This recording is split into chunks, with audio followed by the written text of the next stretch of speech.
Olá pessoal, tudo bem com vocês? Então, nós já conversamos muito sobre a leitura e a interpretação dos textos. A gente já conversou sobre intertextualidade, a gente já conversou sobre interdiscursividade, sobre a conversa que um texto estabelece com o outro. Então agora a gente precisa conversar um pouquinho mais, não é, sobre os mecanismos linguísticos gramaticais, não é? Os sustentáculos, a base da leitura, da interpretação e da ressignificação de textos. E a gente vai começar, né, falando sobre acentuação gráfica. Vamos lá? A primeira coisa que eu gostaria de fazer com vocês é um treino ortográfico, né? Coisa rápida, simples. Por exemplo, se vocês tivessem que escrever essas duas palavras aí, como vocês fariam? Quais são os preceitos que vocês usam para saber qual é a influência e qual é a influencia? Como vocês sabem para pronunciar, para saber o significado diferente? E se vocês tivessem que escrever, por exemplo, economia, econômico, qual seria o preceito? Seria o mesmo de influência, influencia? Agora imaginem que vocês precisam, por exemplo, escrever paz e país. Vejam que o acento faz a diferença. Uma é monossílaba, a gente só abre a boca uma vez para falar, a outra é dissílaba, não é? Uma significa a família, né, os nossos genitores, e a outra significa um lugar, uma região. Que preceitos vocês usam para saber onde vocês devem acentuar, qual leva acento, qual aqui não leva acento? Os preceitos são os mesmos ou será que nós precisamos de outros conceitos, né, para poder saber melhor? Por exemplo, consciência, indivíduo, não é? Como é que a gente faz para saber se as palavras elas são acentuadas da mesma maneira, pelo mesmo motivo?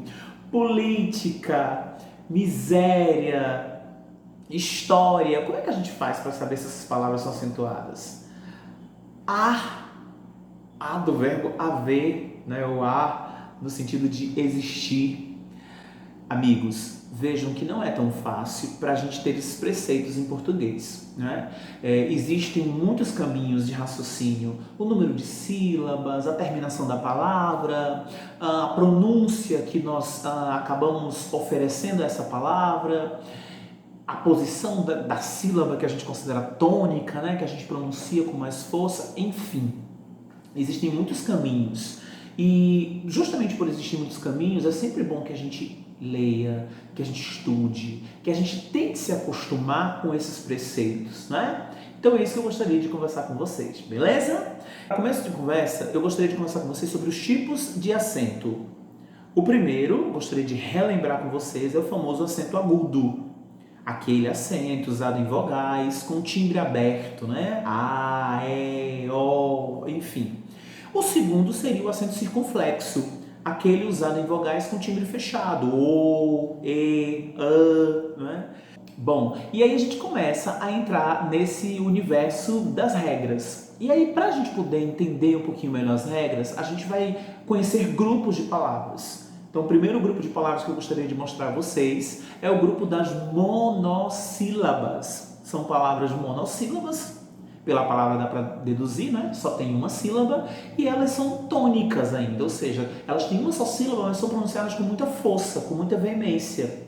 Então, se você pegar todas as palavras monossílabas, você vai separar apenas as terminadas em A, as terminadas em E, as terminadas em O. Você vai apenas separar essas, porque somente essas podem ser acentuadas, como o A do verbo haver que a gente acabou, né, de conversar, como paz, né, como par, não é?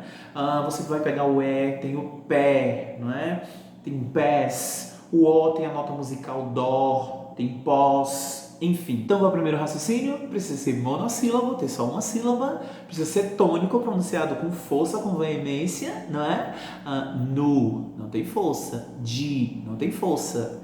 Dó, pó, pá, né? E precisa terminar em A, E ou O. Belezinha? Aumentando esse grupo, a gente tem um grupo, não é, de monossílabos tônicos que não terminam em A, em E, em O, mas terminam em ditongos muito famosos. Não é? O que são ditongos? Não é? Di, dois. Né? Então são duas tônicas. São duas vogais, né, que se juntam.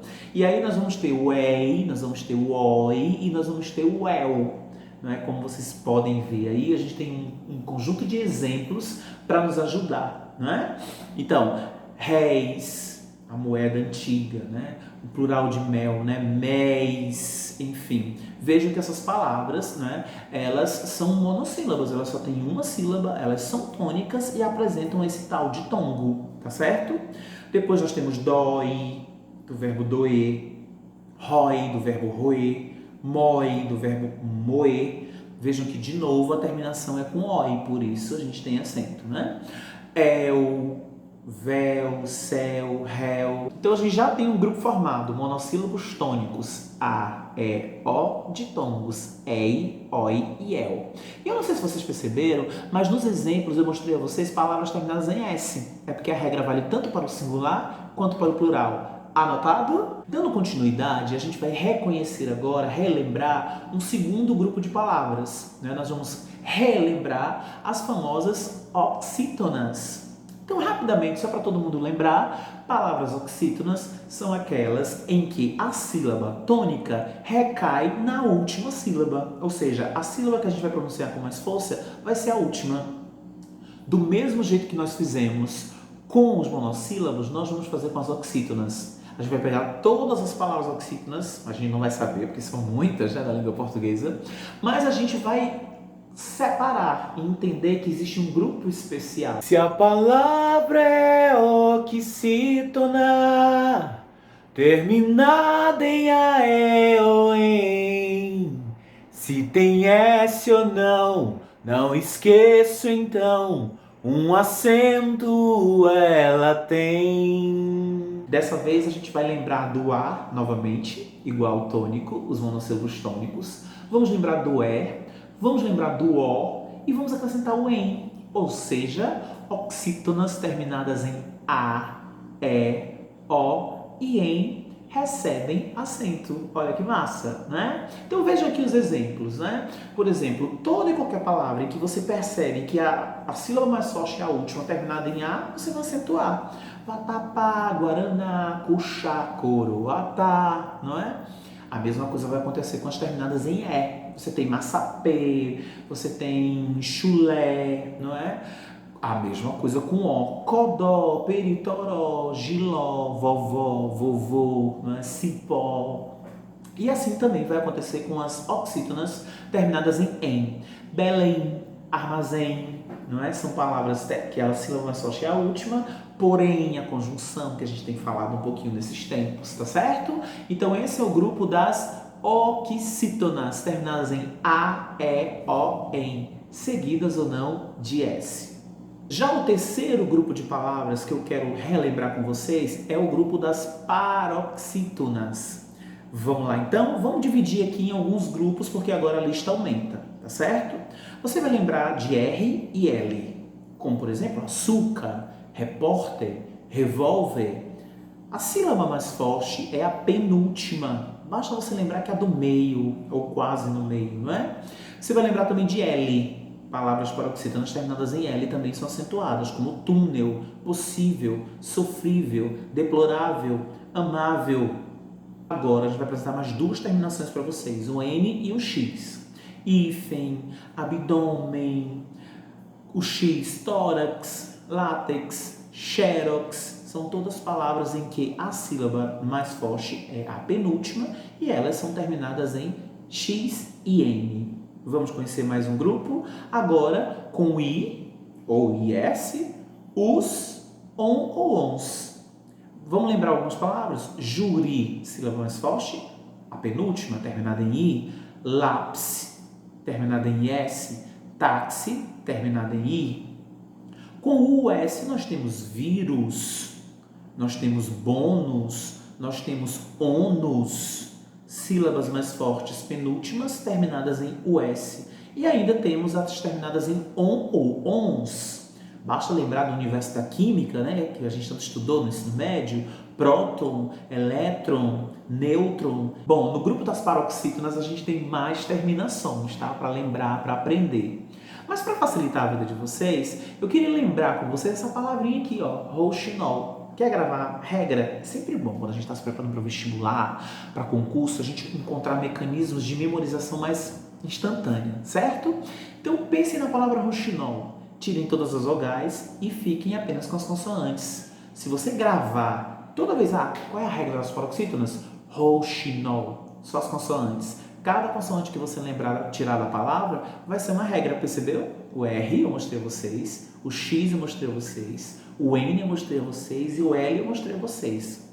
Pela lógica, 4 a gente vai lembrar de uma lapada só, já vai ajudar a gente em muita coisa, não é mesmo? Bom, ainda temos o grupo das paroxítonas terminadas em um ou pluralizada em uns, como álbum, fórum, quórum, álbuns, como ão e ãos, órfão, órgãos, poderíamos colocar aí também sótão, não é?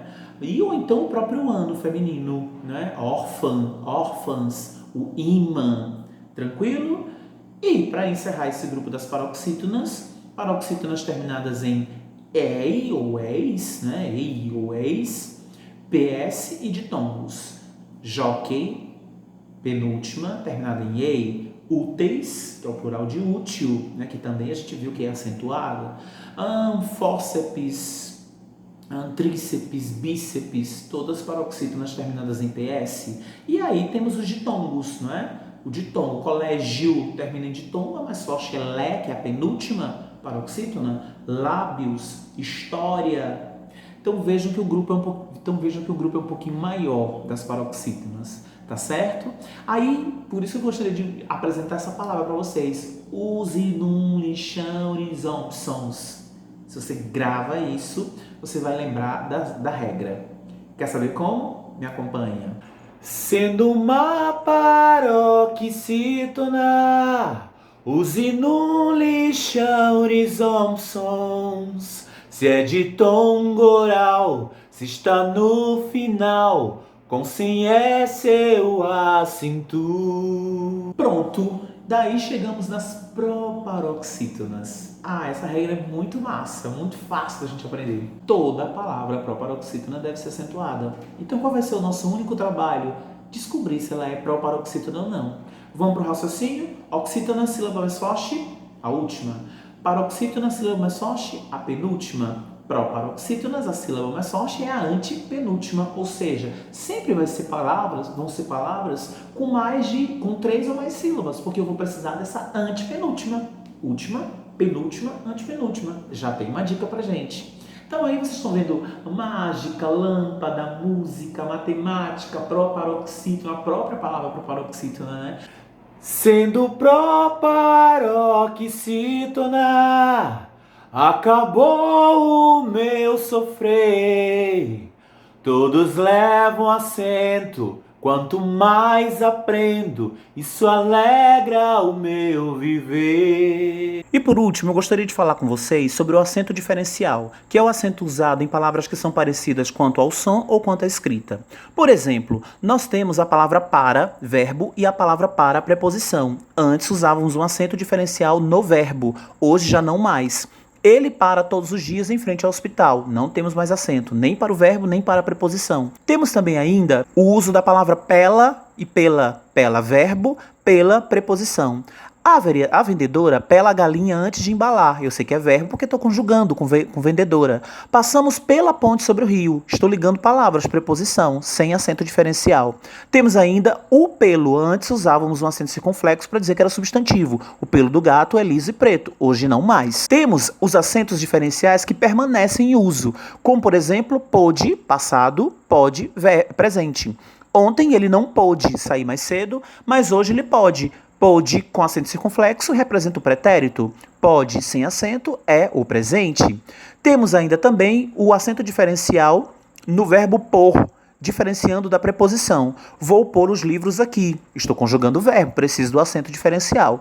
Passei por muitos problemas, sem acento diferencial. Por último, diferenciamos o verbo ter no singular e no plural. Ele tem, sem acento. Eles têm 2 carros, plural, com acento. A mesma coisa acontece com vir. Ele vem de Sorocaba, singular, sem acento. Eles vêm de Sorocaba, no plural. Já os verbos manter, deter, conter, deter, esses verbos no singular são grafados com acento agudo e no plural são grafados com acento circunflexo. Beleza? É isso, gente. Obrigado pela atenção. Tchau, tchau e até mais.